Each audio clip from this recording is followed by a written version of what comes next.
Hello guys, स्वागत है आप सबका। तो आज हम बात करेंगे अदानी ग्रुप की और इन्वेस्टर को निवेशकों के लिए जो है ये राहत भरी खबर है, ऐसा आप कह सकते हैं। यहाँ पर जो है पहला बयान जारी किया, जैसे कि हमने पहले वीडियो के अंदर बोला था कि अदानी ग्रुप की तरफ से कुछ ना कुछ रिप्लाई आ सकता है। हेडलाइन को देख सकते हैं कि अदानी ग्रुप का आया पहला बयान, अमेरिका में लगे आरोप निराधार और कोर्ट में होगा असली फैसला। जैसे कि मैंने कहा था पिछले वीडियो के अंदर, साबित क्या होता है वो मायने रखता है, बाकी अब ये आरोप लगे हैं। और कुछ शेयर्स के अंदर जो है थोड़ी सी कुछ शेयर जो है रिकवरी देने की कोशिश कर रहे हैं। जैसे कि अदानी टोटल गैस की बात करें तो, अदानी एनर्जी सॉल्यूशन की बात करें तो कुछ एक शेयर्स के अंदर जो इसके अंदर भी जो है अभी तो 20% का लोअर सर्किट है, लेकिन इसका अभी हम चार्ट भी देखेंगे और इन सभी के ऊपर हम डिटेल में चर्चा करेंगे शाम को। तो सब्सक्राइब जरूर कर ले अगर आपकी इसके अंदर होल्डिंग है दोस्तों। डेली हम अदानी ग्रुप के शेयरों के ऊपर या फिर time to time technical chart के ऊपर कई शेयरों के ऊपर एनालिसिस करते हैं। यहाँ पर जरा देखें, अदानी टोटल गैस 550 से भी नीचे गया था, इसका लो जरा देखें 600 के ऊपर अभी ये आया है। हाई अगर देखें तो 620 के आसपास का बनाया, थोड़ा सा रिकवर हुआ है मामला जब से ये अदानी ग्रुप ने रिप्लाई दिया है। अदानी एनर्जी सॉल्यूशन की बात करें तो भले ही अभी लोअर सर्किट रहा, लेकिन इसने भी जो है वो लोअर सर्किट तोड़ा था, ऊपर जाने की कोशिश की, लेकिन वापस से अभी ये नीचे आया है। कहाँ पर क्लोजिंग होती है वो भी देखेंगे हम शाम को। और भी कुछ बयान आते हैं तो उसके ऊपर भी हम चर्चा करेंगे। यहाँ पर देखें तो अदानी ग्रुप की ओर से क्या कहा गया कि अदानी ग्रुप के चेयरमैन गौतम अदानी और उनकी कंपनी अदानी ग्रीन एनर्जी के डायरेक्टर्स के खिलाफ अमरीकी न्याय विभाग और SEC, यानी कि जहाँ जैसे हमारे यहाँ पर सेबी है वहाँ पर यह सैक है, द्वारा लगाए गए आरोपों पर अदानी ग्रुप की ओर से सफाई आ गई है। समूह की ओर से इन सभी आरोपों को निराधार बताते हुए सिरे से खारिज कर दिया है। अदानी ग्रुप की ओर से जारी किए गए इस स्टेटमेंट में कहा गया है कि ये आरोप है और जब तक ये इस पॉइंट को ज़रा जो है गौर से देखें। कई बार मैंने कहा है कि ये आरोप है, क्या कहा अदानी ग्रुप ने, ये आरोप है और जब तक दोष साबित नहीं हो जाता तब तक प्रतिवादी निर्दोष माना जाता है। अब तक कुछ साबित नहीं हुआ और साबित क्या होता है वो मायने रखता है। आगे देखें तो शेयर होल्डर्स को दिलाया भरोसा। अब ये पॉइंट को ज़रूर देखें खास, कि अदानी ग्रुप द्वारा जारी किए गए स्टेटमेंट में साफ शब्दों में कहा गया है कि ये सभी निराधार है आरोप। और जैसा कि अमेरिकी न्याय विभाग ने स्वयं कहा है कि अभियोग में लगाए गए आरोप फिलहाल आरोप है और जब तक दोषी साबित नहीं हो जाता है तब तक शामिल लोगों को निर्दोष माना जाता है। ग्रुप की ओर से कहा गया है कि सभी संभव कानूनी उपाय किए जाएंगे। इसके साथ ही शेयर धारकों को भरोसा दिलाते हुए स्टेटमेंट में कहा गया है कि अदानी ग्रुप ने हमेशा सभी सेक्टर्स में पारदर्शिता और रेगुलेटरी नियमों का अनुपालन किया है और करता रहेगा।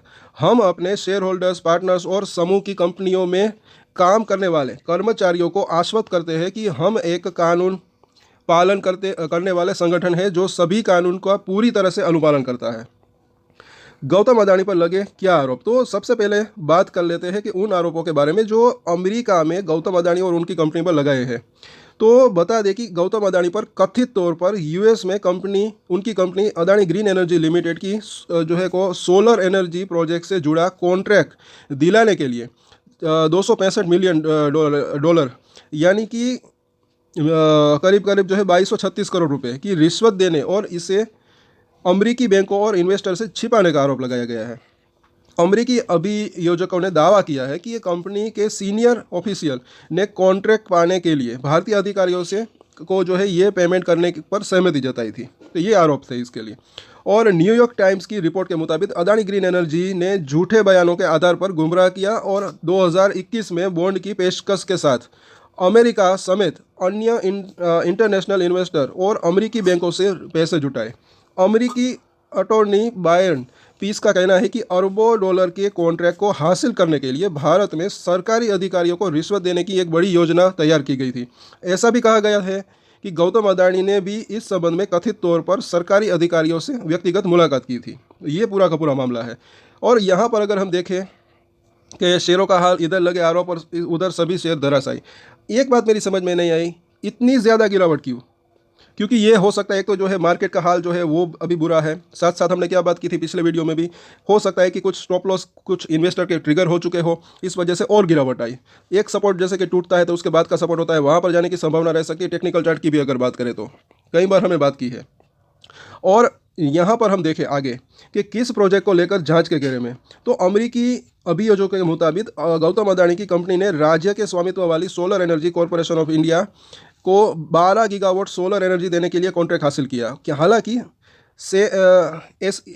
SECI को सौर ऊर्जा खरीदने के लिए भारत में खरीदार नहीं मिल पा रहे थे और बायर्स के बिना सौदा आगे नहीं बढ़ सकता था। ऐसे में अदानी ग्रीन एनर्जी और एज्योर पावर ने सरकारी अधिकारियों को रिश्वत देने की योजना बनाई। अमेरिकी अभियोजकों ने जो है ये भी कहा कि इसे हेरफेर में अपनी संलिप्तता को छुपाने के लिए कोड नेम का इस्तेमाल किया गया था। तो ये इसकी पूरी की पूरी रिपोर्ट है और ये चीज़ यहाँ पर अच्छी दिख रही है कि अदानी ग्रुप की ओर से बयान आ गया है, पहला बयान अभी आया है। आगे और भी जो है बयान मुझे ऐसा लग रहा है कि आ सकते हैं शाम को, उसके ऊपर हम डिटेल में चर्चा करेंगे कुछ शेयर्स के अंदर। इसको ये कह सकते हैं कि निवेशकों के लिए मतलब कि राहत भरी खबर ये हो सकती है, क्योंकि शेयर होल्डर्स को भी जो है उन्होंने भरोसा जो है दिलाया है, चाहे छोटे निवेशक हो चाहे बड़े निवेशक। ओवरऑल अभी देखें तो क्या होता है वो देखना बनता है और अभी भी अदानी ग्रुप का कॉन्फिडेंस बना हुआ है। ये चीज़ मुझे यहाँ पर इसकी अच्छी लग रही है। पिछले साल भी अगर आपने देखा होगा कि जब हिडनबर्ग की रिपोर्ट आई थी तो इससे भी बुरे हालात थे, लेकिन वहाँ पर भी अच्छी खासी फाइट बैक दी थी अदानी ग्रुप ने। तो इस बार भी जो है कहीं ना कहीं वो फाइट बैक दे सकता है। आगे क्या जानकारी आती है उसके लिए सब्सक्राइब जरूर करें हमारे चैनल को, इसके ऊपर दिन भर हमारी नज़र बनी रहेगी और आसान भाषा में हम जो है इसके बारे में एनालिसिस करने की कोशिश करेंगे। साथ ही सभी शेयरों के ऊपर भी चर्चा करेंगे, टेक्निकल चार्ट के ऊपर, तो वो वीडियो भी आप जरूर देखिएगा। सो आज के वीडियो में इतना ही। और एक स्टैंडर्ड डिस्क्लेमर जो कि मैं हमेशा देता हूँ, आप कोई भी ट्रेड ले उससे पहले अपनी रिसर्च करें, अपने फाइनेंशियल एडवाइजर की सलाह ले, उसके बाद ही कोई डिसीजन ले, और डिसीजन ले तो उसकी जिम्मेदारी मैच्योरिटी के साथ खुद ही ले। ये वीडियो मैंने एजुकेशन पर्पस के लिए बनाया, मेरी तरफ से कोई भी बाय या सेल की रिकमेंडेशन नहीं है। Thank you.